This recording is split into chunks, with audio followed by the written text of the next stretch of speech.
Welcome to Rajan square point. Civil engineering video की इस series में हम जियोटेक का एक नया टॉपिक देखने वाले हैं, कंसोलिडेशन, जो अक्सर एग्जाम में पूछे जाते हैं। तो उसके कुछ क्वेश्चन देखते हैं। क्वेश्चन स्टार्ट करते हैं। पहला क्वेश्चन है, by which process some compression of soil takes place after the hydrostatic pressure reduces to zero. देखिए क्या बोला है कि कंप्रेशन यानी कि वॉल्यूम में रिडक्शन हुआ है। कब हुआ है? जब हाइड्रोस्टैटिक प्रेशर जो है जीरो हो गया है। अगर हाइड्रोस्टैटिक प्रेशर जीरो हो गया है, इसका मतलब यह है कि पूरा सॉइल से पानी जो है बाहर आ चुका है। तो कंसोलिडेशन में क्या होता है, जिसको हम नॉर्मली प्राइमरी कंसोलिडेशन कहते हैं, उसमें क्या होता है कि वॉल्यूम में रिडक्शन होता है। किस वजह से? कि वॉइड से पानी बाहर चला जाता है। तो जिस समय वॉइड से पानी बाहर चला जाता है उस समय क्या हो रहा होता है कि कुछ हाइड्रोस्टैटिक प्रेशर जनरेट होते रहते हैं, लेकिन पूरा अगर पानी बाहर चला गया तो अब हाइड्रोस्टैटिक प्रेशर हो गया जीरो। तो प्राइमरी कंसोलिडेशन हो गया वहाँ खत्म। उसके बाद अब जो है हाइड्रोस्टैटिक प्रेशर जनरेट नहीं होगा। उसके बाद जब कंप्रेशन आ रहा है, रिडक्शन इन वॉल्यूम आ रहा है, तो उसको बोलेंगे सेकेंडरी कंसोलिडेशन। तो इसका आंसर हो जाएगा सेकेंडरी कंसोलिडेशन। ठीक है, नेक्स्ट क्वेश्चन देखते हैं। On a number of clay from different part of the world, the consolidation test was conducted by। तो देखिए कंसोलिडेशन जो टेस्ट है उसको समझाया सबसे पहले टेरजागी ने था। कैसे समझाया था? स्प्रिंग एनालॉजी मेथड से उसने कंसोलिडेशन प्रोसेस को समझाया था। लेकिन स्कैम्पटन ने क्या किया था कि दुनिया के अलग अलग भागों से क्ले लिया था और उसका क्या किया था? कंसोलिडेशन टेस्ट किया था। तो इसका सही आंसर हो जाएगा स्कैम्पटन। टेरजागी ने क्या किया था? कंसोलिडेशन प्रोसेस को समझाया था स्प्रिंग एनालॉजी मेथड से। नेक्स्ट क्वेश्चन देखते हैं। The decrease in the volume of soil mass under stress is known as. तो सॉइल मास का रिडक्शन को केवल और केवल हम बोलेंगे कंप्रेशन। क्या बोलेंगे? कंप्रेशन। ये जो कंप्रेशन है इसके दो प्रकार होते हैं। एक तो होगा कॉम्पैक्शन और दूसरा है कंसोलिडेशन। जो कॉम्पैक्शन है उसका मतलब है एयर के रिमूव होने के कारण जो वॉल्यूम में रिडक्शन हो। कंप्रेशन का सीधा मतलब होता है reduction in volume. Reduction in volume, इसके दो पार्ट हैं, कॉम्पैक्शन और कंसोलिडेशन। कॉम्पैक्शन मतलब reduction in volume due to removal of air. Air बाहर गए उसकी वजह से, तो ये तत्कालिक प्रोसेस है, इंस्टेंटेनियस प्रोसेस है, जैसे लोड लगाएंगे तुरंत हो जाएगा। लेकिन कंसोलिडेशन जो है वो टाइम टेकिंग प्रोसेस है। ये क्या है? टाइम टेकिंग प्रोसेस है। और कंसोलिडेशन का मतलब होता है कि वॉइड से वाटर का बाहर जाने की वजह से जो वॉल्यूम में रिडक्शन हुआ है उसको क्या बोलेंगे? कंसोलिडेशन बोलेंगे। तो यहाँ क्या बोला है?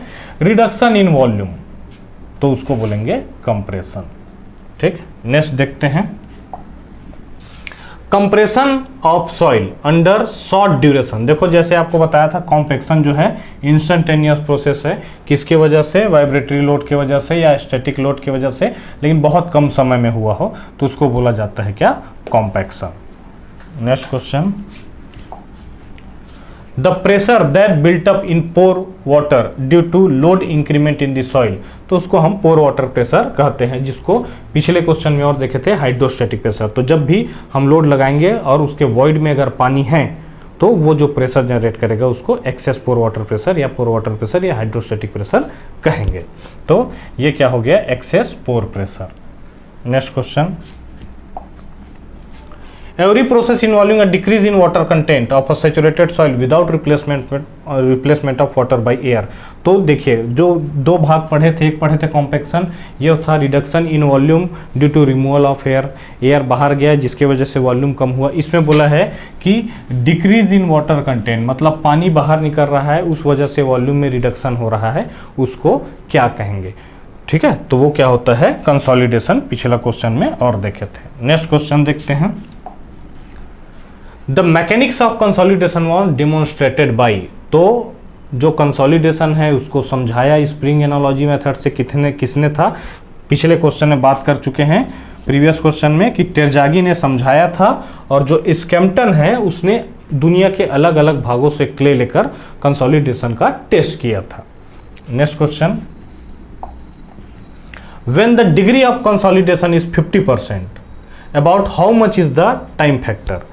तो जो टाइम फैक्टर है, अगर डिग्री ऑफ कंसोलिडेशन 60% से कम है, तब उसके लिए टाइम फैक्टर का फॉर्मूला होता है π/4 डिग्री ऑफ कंसोलिडेशन का परसेंट डिवाइडेड बाई 100 का square.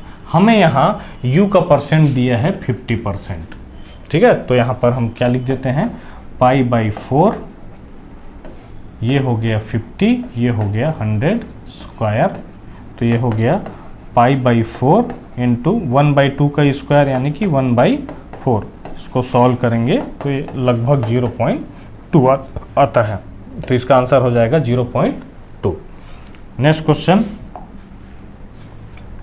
what it is called if increase in water content because of an increase in the volume of void।